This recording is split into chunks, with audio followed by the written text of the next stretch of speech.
A Lean Construction tem sido a filosofia de gestão mais utilizada pelas construtoras em todo o mundo na busca pela excelência operacional. Aqui nesse podcast eu vou te mostrar onde você deve focar para atingir resultados diferenciados na sua obra, porque se você tem conhecimento, os resultados vêm no longo prazo. Então, se você quer dar o próximo passo, eu vou te ajudar a alcançar um outro nível. Afinal, os resultados chegam apenas para aqueles que fazem acontecer. Seja muito bem-vinda, seja muito bem-vinda. Este é o podcast Lean Construction na Prática. Eu sou Rodolfo Leles. E eu sou Gevandro Barros. Gevandro, elaborei umas perguntas para você aí. No podcast passado, você falou sobre a história do Lean Construction, né? Falou como que ele foi criado, da onde que ele veio, qual que foi toda a história dele. Isso aí. E explicou para o pessoal essa parte mais do passado. Agora vamos falar do presente agora Bora lá. do Lean Construction. Então, a pergunta é: quais seriam as principais diferenças do Lean Construction tradicional e o que você está te chamando agora de Lean Construction 4.0? Isso, esse foi um nome aí que a gente resolveu dar só para diferenciar, né? Tem muita gente ainda fazendo Lean Manufacturing na construção, que é simplesmente pegar o que existe do Lean da indústria e aplicar na construção, né? Isso é o que a gente chama de Lean Construction tradicional. Funciona, dá resultado? Dá resultado, porque o Lean funciona em qualquer empresa. Funciona dentro de hospital, funciona em serviço. Eu trabalho com pequenos e médios empresários, funciona em pequenas e médias empresas. Só que desde 2010 para cá, como a gente começou a dar prioridade para exercitar o Lean Construction em grandes obras, até para ver, né, coisas de maior vulto, como é que seria, e graças a Deus funcionou muito bem. Já fiz podcast com o Grajeda, tá aí no canal. Fiz podcast com o Rafael Mesquita, tá no canal. Fiz um podcast com o Ricardo Curti. Todos os três são diretores da Andrade Gutierrez, estão aí no canal. Em breve a gente vai entrevistar outros ex-clientes de outras empresas também. E por que a gente quis fazer essa, não vou dizer nova nomenclatura, é Lean Construction normal, né? Fora do Brasil eles nem chamam assim, mas só para a gente acompanhar, inclusive, o que a indústria da construção também está acompanhando, né? Entendi. Hoje em dia você tem muitas ferramentas online de avaliação de produtividade em campo, na obra. Você tem ferramentas via GPS para poder fazer análise de logística. Você tem o BIM, que é o Building Information Modeling, que é você fazer a modelagem eletrônica né, no computador aí, de forma a dar muito mais otimização para uma obra antes mesmo dela ser construída. E ao longo desses últimos anos, né, principalmente os últimos 6 anos, aí, a gente desenvolveu e conseguiu implementar muitas metodologias, e algumas delas nem no exterior não tem, porque a gente tem um vulto maior, né, um número maior de empresas teve aqui no Brasil, e geralmente as construtoras que têm essa possibilidade de implementar mais conseguem adquirir na prática, né? E o consultor, e agora, né, a gente está trabalhando com mentoria consultiva, a gente se sente meio que um médico, né? Como é que o médico faz? Ele precisa de muito caso para ele poder atender muito paciente com aquela doença ou com aquele caso, para ele poder pegar a prática. Consultor é a mesma coisa, né? Quanto mais empresas e projetos você faz, mais experiência diferentes, mais experiência você vai fazer, você vai adquirir e você vai conseguir exercitar mais, inclusive, coisas diferentes em obras teoricamente parecidas, né? A gente já atuou em estádio, a gente já atuou em viadutos, pontes, obras de arte de diversos modelos e tamanhos, obra predial, enfim, né? Como a gente já atuou numa gama vasta aí de obras, o que a gente está chamando hoje é o Lean 4.0, porque a gente já tem não apenas um número de metodologias diferentes do que a gente tinha da indústria, né? Entendi. Porque o que vem da indústria? Vem o 5S, você trabalhar com a padronização, o desdobramento de metas que a gente chama de OBEA. Tudo isso funciona na construção? Funciona e vai continuar funcionando, salvo que na construção algumas construtoras estão dando nomes para isso, né? Para que fique personalizado para o mundo da construção. O que eu fiz agora, e com os meus clientes, né, a gente tem aí umas parcerias bem legais, é chamar de 4.0 para poder diversificar aquilo que não veio da indústria. Entendi. Por exemplo, estratégia de operações. Tem uma metodologia específica que a gente está chamando de estratégia de operações para a construtora trabalhar antes da obra começar, né, o value engineering, aí, né, uma engenharia de valor, para estudar muito melhor tanto um projeto mesmo, quanto a estratégia da obra como um todo, quais as fases ela vão ter, a obra vai ter, onde que vai estar o canteiro, porque tem obras que são grandes que o canteiro se move, né? Estrada, por exemplo, tem a parte da infraestrutura, clientes, o né, canteiro de obra, ele sempre nunca fica no local só, né? A infraestrutura, né? Porque você pega É difícil, salvo predial, né? O cara vai fazer um só canteiro ali do lado. Você pega um bairro, pega de repente um lugar que está construindo um novo bairro, vai fazer um saneamento básico novo aí, então ele não para, né? Então tá sempre mudando de lugar.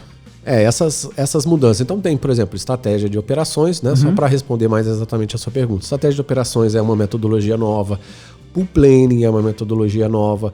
Programação do TACT é uma metodologia nova. Porque o TACT na construção, a gente pode vir falar disso em outro podcast mais à frente, que é o ritmo, né, de produção, ele se calcula diferente do TACT de indústria. A fórmula matemática é diferente.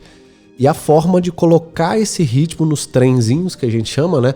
Que é ver o encadeamento das frentes de serviço, também é diferente de uma linha de produção. Sim. Porque a linha de produção just in time, just in sequence de uma indústria, ela é teoricamente única.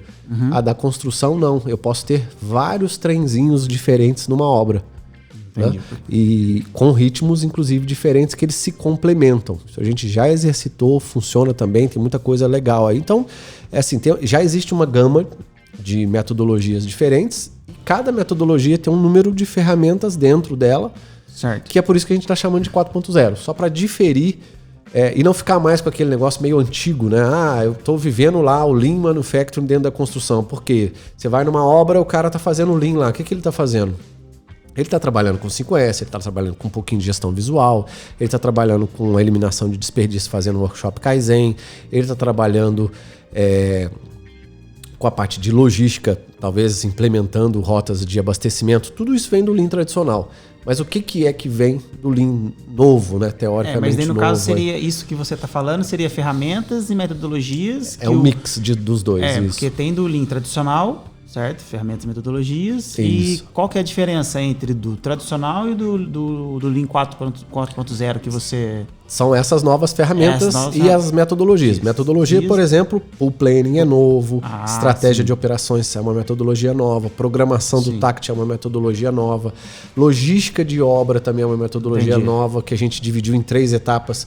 Logística de canteiro, logística de descarte e logística de abastecimento. A de abastecimento é como que o que vem de fora da obra chega na obra e é disposto. A logística de canteiro é como que eu faço a distribuição, eu entrego o material que já chegou para as frentes de serviço onde elas estão. E a logística de descarte acabei de fazer o que eu tenho que fazer aqui nessa área, como é que eu descarto o resto de material? Porque sobra, né? Tem pintura, tem caixa, às vezes e um monte de entulhos, vamos dizer assim, que precisam ser descartados. Como é que eu descarto até o ponto que eu tenho que descartar? Que às vezes, dependendo da obra, e obra grande, descarta-se muita coisa fora da obra, né? Você tem que ir para um lixão, você tem que ir para um destino correto. Então, tem várias metodologias aí, só para citar algumas aqui que são diferentes do Lean Construction tradicional. E, assim, as principais delas hoje, qual que seria? Se eu fosse citar, né, inclusive já em sequência, começando antes da obra começar, estratégia de operações, Lean Project Design. São as 2 metodologias que a gente mais usa. Tem outras, mas as que a gente mais usa antes de começar a obra. Aí, ganhei a obra. Comecei a obra, eu tenho que começar com 2 coisas em paralelo. Uma é o ciclo, que eu estou chamando de ciclo da excelência, que é o GPPC. Gestão, Pool Planning, programação do TACT e controle da rotina. Isso vai rodar na obra o tempo inteiro, desde o momento que a obra... Do momento que a obra começou até o momento que a obra vai terminar. E paralelo ao ciclo da excelência da construção, que é esse GPPC, gestão por processos, Pool Planning, programação do TACT e controle da rotina, tem outras metodologias que a gente precisa trabalhar, porque a obra vai começar a crescer, né? Ela tem uma curva de ramp-up, chega lá em cima no máximo e vai começando a acabar de novo, né? E vai pro fade-out aí, né? Que a gente chama. E aí, tanto para a curva de ramp-up, quanto a obra no pico, quanto a parte final, tem metodologias que eu vou trabalhando, que é metodologias para trabalhar a parte de logística, metodologias para trabalhar com a parte dos workshops de produtividade. Esse tema de produtividade, inclusive, a gente poderia gravar em breve aí um novo podcast, porque tem muita gente ainda que está começando a fazer Lean agora, né? Lean Construction, implementar o Lean Construction, está achando duas coisas. Que Lean Construction é industrializar a construção, isso é outra coisa, a gente pode vir falar num podcast separado. E Lean Construction só tem foco em produtividade. Isso aí vamos deixar que dá muito pano para manga aí para um podcast separado aí. Outra coisa também que a gente sabe, né? Todos sabemos aí que a IOPEX já esteve envolvidas com várias obras aí gigantes, né? Vamos falar gigantes, né? Não é obra pequena, gigantes. Obras bem grandes bem longas, inclusive. E fala pra gente aí, qual que foi o seu maior desafio, assim, que você enfrentou quando você pegou um projeto para fazer e assim, esse desafio aqui, eu não sei como que eu vou fazer, cara. Eu vou contar duas. Vou falar de dois exemplos, assim, não que os outros não tenham sido desafiantes, né? Toda obra é uma obra nova, é um desafio, são desafios pesados, mas eu vou contar dois aqui que eu acho que, inclusive pessoalmente, para mim foram desafiantes. A primeira foi a minha primeira obra no Brasil grande, que foi o estádio da Arena de Manaus, que o podcast que já está gravado, já está aí no canal, é o podcast do José Grageda, que é o diretor da Andrade lá. Essa obra, por que ela foi desafiante? Primeiro pelo tamanho, né? É um estádio, então é uma obra gigantesca, sim, demorada, só que naquela época lá a gente realmente fazia Lean Manufacturing na construção, porque eu não tinha tanta experiência de Lean Construction quanto eu tenho hoje, 10 anos depois. Então a gente tinha muita experiência de Lean, dos projetos, né, de indústria, de saúde, de outras áreas. No Lean 4.0. Não tinha nem metade das metodologias, não estavam tão avançadas como a gente tem hoje. Hoje a gente tem algumas simulações, exercícios que a gente dá em treinamento e tal. Antes a gente não tinha tudo isso. E em relação a desafio, não só pelo tamanho da obra e pelo desconhecido no sentido do que vai vir, né? Porque é uma obra gigantesca, foi colocar a maioria das frentes no TACT, ou seja, implementar a programação do TACT na maioria das frentes mais repetitíveis possíveis da obra. Né? Num estádio você não consegue fazer isso em tudo, porque você não consegue tactear, que a gente fala, né? Dar ritmo para tudo, e o ritmo tem que ser o mais constante possível, mas a gente conseguiu.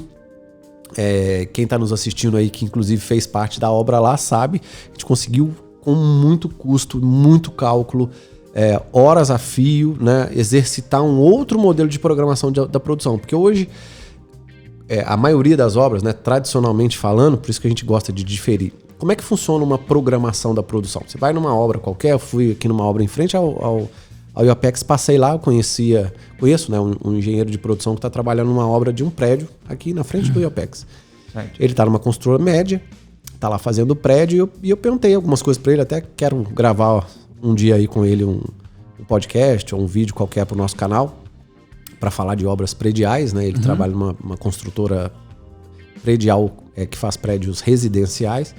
E ele falando, Evandro, a minha programação, cara, eu olho no cronograma como um todo, tem um project e eu vejo o que dá para fazer. E eu passo para os meus encarregados ali, tem um mestre de obra, que é a obra razoavelmente para residencial aqui, né, da nossa região razoavelmente grande. Eu passo para eles o que dá e reajusto o project daquilo que não deu. Ou seja, teoricamente, ele só está correndo atrás do prejuízo se ele fizer isso, porque ele não calculou TACT, ele não eliminou as restrições com antecedência, ele não fez pull plane, um monte de coisa que já existe hoje que ele deveria ter pensado antes de fazer a programação. A programação, ela precisa da produção, obviamente, né, que engloba toda a logística, porque se o cara vai começar a trabalhar, ele tem que ter todos os recursos, né, além de material, ferramenta, equipamento, uniforme, EPI, tem que estar todo pronto, com todos os aparatos, inclusive projeto, né, papel na mão e tal, se ele quiser iniciar alguma coisa. Então, produção e logística tem que estar casada ali. Mas se ele não fizer esse trabalho prévio de ter um planejamento puxado, onde ele consiga olhar para o futuro e vir trazendo, eliminando as restrições. Por exemplo, semana que vem vai começar uma frente de acabamento. Já faltam quantos acabamentos para chegar para eu poder começar a, colocar os acabamentos nos andares? Se a cada período de X semanas eu não elimino essas restrições de forma que eu tenha todos os recursos para efetivamente poder começar, eu me perco. Aí só vai dar para eu fazer essa programação que ele falou para mim que faz lá. Entendi. Que é, eu vou fazer o que dá. Tá, e aí o prejuízo é grande. Tá, só para entender melhor, então, o que você falou do estádio, né, que foi o seu maior desafio, você não chegou a ter todos esses, vamos dizer assim, essas programações, experiências. Chegamos a fazer tudo na mão. Chegou a fazer tudo na mão. Não tinha... Por isso que foi desafiante. Porque entendi. A gente teve que usar da conhecimento, obviamente, que a gente tinha lá naquela época para fazer a programação do ritmo, montar todos os trenzinhos que eram possíveis de se fazer no estádio, desenhamos tudo. Tinha um cara que ficava lá só por conta do 3D e de ver se aquele ritmo que a gente colocou de X dias para cada uma das frentes iam dar certo. E a gente fazia um planejamento com 3 meses de antecedência para ir eliminando as restrições, porque é uma obra grande. Sim. Então tudo tinha que chegar, porque muita coisa chegava inclusive do exterior, não era muita coisa nacional, para dar tempo de colocar as coisas na obra para aquela frente poder começar. Então foi uma obra, na minha visão, desafiante, né? Pessoalmente para mim, inclusive porque foi a primeira obra grande do IOPEX aqui no Brasil, né? Eu abri a empresa exatamente nesse período, então foi um crédito que a Andrade Gutierrez me deu pessoalmente para entrar nessa obra, e lá depois eu pude levar um consultor, 2, 3, aí o IOPEX começou a crescer, foi por conta dessa obra. E um segundo desafio, se eu fosse, né, dar 2 exemplos aí, foi uma obra junto com a Carioca Engenharia, lá no Rio, que é uma obra de estrada que passou dentro de uma favela, literalmente. Mas é um túnel ou não? Não tinha túnel. Eram estradas e obras de artes, né? Tinha viaduto, tinha toda a estrutura para aquela estrada poder passar em várias ruas. Foi na região da Barra ali? Não, foi quase perto de... Eu não vou lembrar os endereços, né? Já tem um certo tempo, mas... Indo depois da ponte Rio-Niterói, você vira à direita, num local ali. E uma das coisas que mais foi desafiante para mim não pelo fato de ser favela ou não tenho nada a citar, pelo contrário, né? O grande desafio daquela obra foi fazer uma obra onde o número de desapropriações de um número de pessoas foi muito grande ao mesmo tempo, né? Entendi. Porque uma favela, você sabe como é que é, né? Muita casa junta, muita gente morando num espaço muito confinado, né? Nessa parte do pessoal ter que sair das suas casas. Das suas casas também tem um tempo, né? Tem um tempo. E esse tempo também tinha que entrar no planejamento, Tem que entrar no planejamento. Porque então você tinha o período da desapropriação, você tinha o próprio período da obra e o desafio de passar a obra por aquele local ali, que né, às vezes, inclusive, era perigoso, a gente tinha que ir com os vidros do carro abertos, senão não passava. Tinha uma certa série de entraves ali que os caras que estavam lá, que dominavam a região ali, deixavam ou não a gente fazer. Não, além do desafio da obra, de você ter que fazer a obra, né, de planejar, de montar, de deixar tudo já organizado, você tem um desafio também de ter que lidar com aquela situação. Com o seu ambiente ali, que não é um ambiente comum, né? Não é um ambiente comum. Então, pra gente não é comum, não tá acostumado. Eu tinha lá 3 consultores, né? E, primeiro, não é uma situação normal que você atua toda vez. E segundo, que falando principalmente da obra em si, era uma obra que foi complexa no sentido de você ter que pensar em tanta restrição e algumas delas que a gente nem conhecia, né? Como é que você vai passar X caminhões durante a noite, né? Porque às vezes você tem que fazer uma logística noturna para você não usar o trânsito durante o dia, porque o trânsito durante o dia é ocupado pela maioria dos carros que lá, né, passavam, né? E aí, como é que você vai fazer uma logística noturna se as pessoas não vão deixar passar o caminhão lá, ou às vezes para o caminhão, né, cheio de entraves. Então foi um projeto bem desafiante, tanto pessoal quanto da obra em si, mas teve um ponto que, olhando para o Lean Construction, né, que nessa obra foi interessante, que a gente conseguiu para 3 viadutos que foram feitos implementar o TACT lá. Isso foi a primeira obra, eu lembro, o consultor foi muito feliz nesse sentido, a gente conseguiu trabalhar com TACT nos 3 viadutos. Então, você colocar um ritmo de produção para levantar um viaduto, né, não em todas as frentes, porque a gente tem uma certa dificuldade aí de montar todas as frentes de um viaduto de primeira, vamos chamar assim. Mas a gente conseguiu nivelar todos os recursos, que é importante, né, para um balanceamento de produção e logística, e implementar um ritmo constante de produção que, assim, deu uma diferença no prazo absurda. A gente conseguiu reduzir da ordem aí de 30% a 35% o prazo da implementação desses viadutos. Não da obra como um todo, mas da entrega desses viadutos ao longo da obra, que eram vários aí. É isso aí, pessoal. A gente fica por aqui. Este foi o podcast Lean Construction na Prática. Não se esqueça de se inscrever no nosso canal. E um forte abraço e até a próxima. Grande abraço. Até mais. Tchau, tchau. Até mais, pessoal. Tchau, tchau. A Lean Construction tem sido a filosofia de gestão mais utilizada pelas construtoras em todo o mundo na busca pela excelência operacional. Aqui nesse podcast eu vou te mostrar onde você deve focar para atingir resultados diferenciados na sua obra, porque se você tem conhecimento, os resultados vêm no longo prazo. Então, se você quer dar o próximo passo, eu vou te ajudar a alcançar um outro nível. Afinal, os resultados chegam apenas para aqueles que fazem acontecer.